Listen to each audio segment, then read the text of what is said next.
Bien, chers frères et sœurs, merci d'être venus nombreux dans une heure si tardive pour célébrer la fête de l'Assomption, mais nous la fêtons dans la joie. Le dogme de l'Assomption, c'est-à-dire l'affirmation que Marie est dès aujourd'hui vivante, non seulement dans son âme, ainsi que nous le croyons chacun de nos défunts, mais aussi dans son corps ressuscité, comme celui de son Fils. Ce dogme a été proclamé par le pape Pie XII le 1er novembre 1950. Et c'est depuis bien plus longtemps que l'Église, tant en Orient qu'en Occident, célèbre dans sa liturgie l'Assomption de la Vierge Marie, la glorification de Marie dans son âme et dans son corps. Nous ne savons pas où s'est achevée la vie terrestre de la Sainte Vierge. Il y a plusieurs traditions, peut-être à Jérusalem, au moment où l'Église naissante fait face aux persécutions, ou peut-être à Éphèse, en Asie mineure, auprès de l'apôtre Saint Jean qui l'a accueilli comme une mère, comme le Christ en croix l'avait confié à nous. Voici ta mère. Mais malgré ces incertitudes, les premières générations de chrétiens évoquent de façon particulière cet achèvement de sa vie terrestre. Les chrétiens d'Orient parlent, vous le savez, de la dormition. Les chrétiens de tradition latine disent l'Assomption. Les uns disent la fin de sa vie terrestre, les autres disent l'Assomption, sa montée au ciel. Les orientaux parlent d'une dormition non pas d'un état de sommeil définitif, mais de l'entrée paisible dans le repos de Dieu, comme si elle n'avait pas connu la violence de la mort. Et vous savez que les peintres d'icônes seront encore plus explicites au sujet de cette mystérieuse dormition. Ils la montreront étendue sur un lit, au milieu des apôtres, fermant les yeux à ce monde et les ouvrant sur le monde de Dieu. Et ce monde de Dieu a le visage de Jésus ressuscité. Il est là, debout, près de son corps étendu, et il tient dans ses mains un petit enfant. On dit parfois que ce petit enfant représente son âme qui se séparerait de son corps.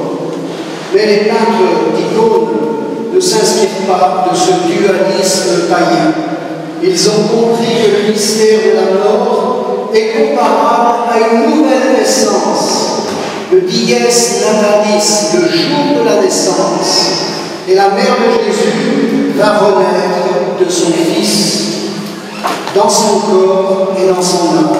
Et Jésus ressuscité, là au milieu de l'icône, la tient dans ses mains, comme une mère tient dans ses mains son enfant nouveau. Jésus a tenu pour elle sa promesse qu'il dit en Saint Jean: élevé de terre, j'attirerai à moi tous les êtres humains. Et c'est pour sa mère, la première, qu'il réalise cette promesse. Et Jésus lui communique cette vie nouvelle, cette vie définitivement victorieuse de la mort, qu'il a lui-même reçue de son Père à travers la Pâque. Et elle passe ainsi avec lui de ce monde au Père. Et elle passe aussi de ce monde au Père, non pas par une opération magique, mais par un acte d'amour où se révèle tout ce qu'il a lié déjà à son Fils Jésus, le premier-né d'entre les morts. Demandons à la Sainte Vierge de nous apprendre à comprendre son Assomption de façon réaliste, avec le réalisme de la foi qui refuse le délire de l'imagination et qui conduit au contraire au cœur du mystère de notre humanité, transfigurée par Dieu à partir de la résurrection de Jésus.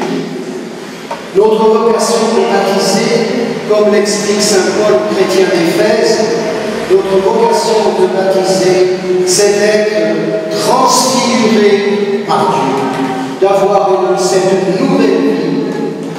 Dieu qui est riche en miséricorde à cause du grand amour dont il nous a aimés, alors que nous étions morts par suite de nos fautes, Dieu nous a fait revivre avec le Christ.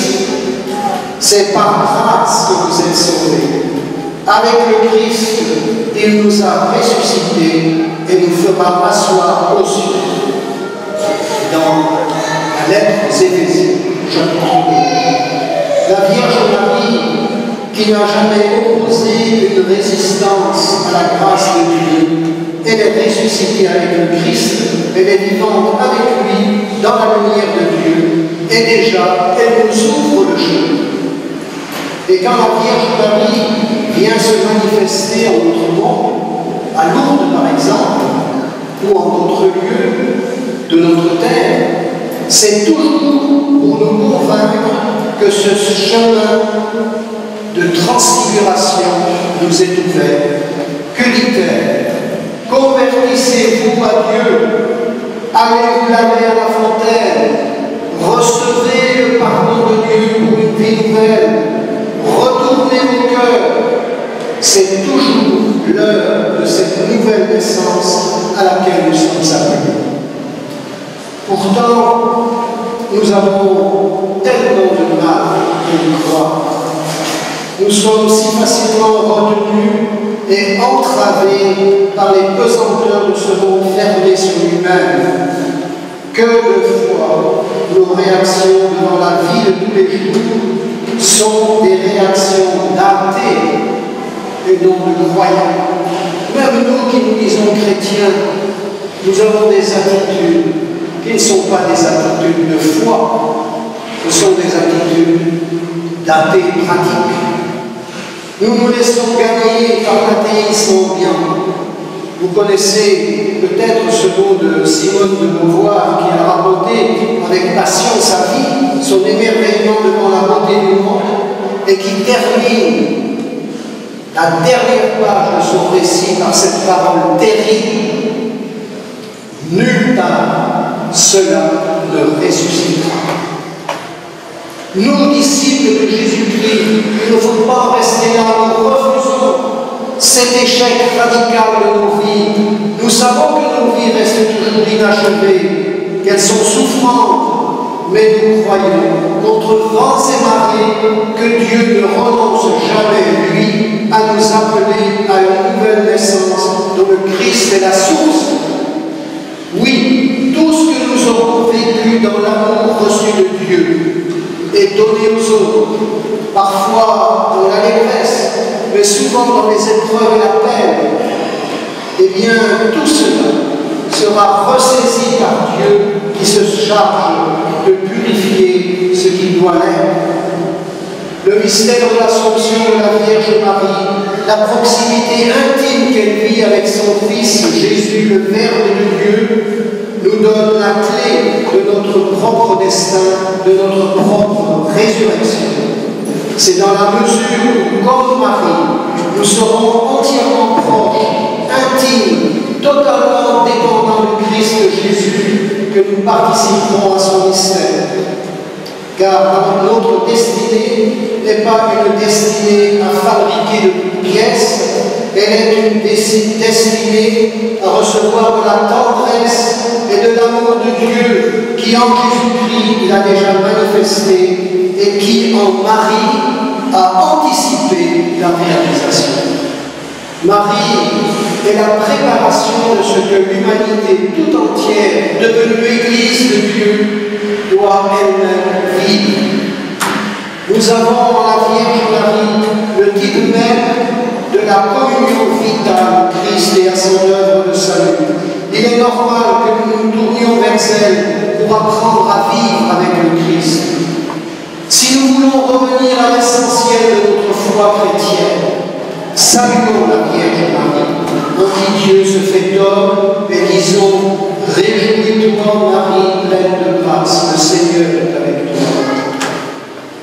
Si nous voulons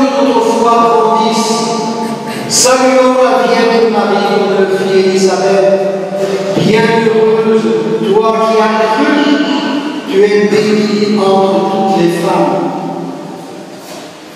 Nous voudrions que notre vie soit un fidèle service du Seigneur. Écoutons la Vierge Marie répondre à Dieu. Je suis la servante du Seigneur. Et dire aux disciples, faites tout ce qu'il vous dira. Nous voudrions savoir demander avec insistance au Père qu'il nous donne son Esprit Saint. Alors, tenons-nous tous d'un même cœur, assidus à la prière avec Marie, Mère de Jésus, comme au Sénat, dans l'attente de la Pentecôte. Nous voudrions raviver notre espérance du royaume où le Christ nous attend. Contemplons la Vierge Marie dans son Assomption, partageant la gloire du ressuscité comme une image très pure de ce que l'Église désire et espère tout entière. C'est la grâce que je vous souhaite, que nous nous souhaitons les uns aux autres. Amen.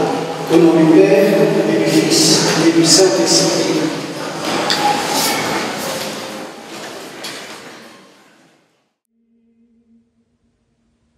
Cum deficere Paulus et Lactes, in Plateis opidi.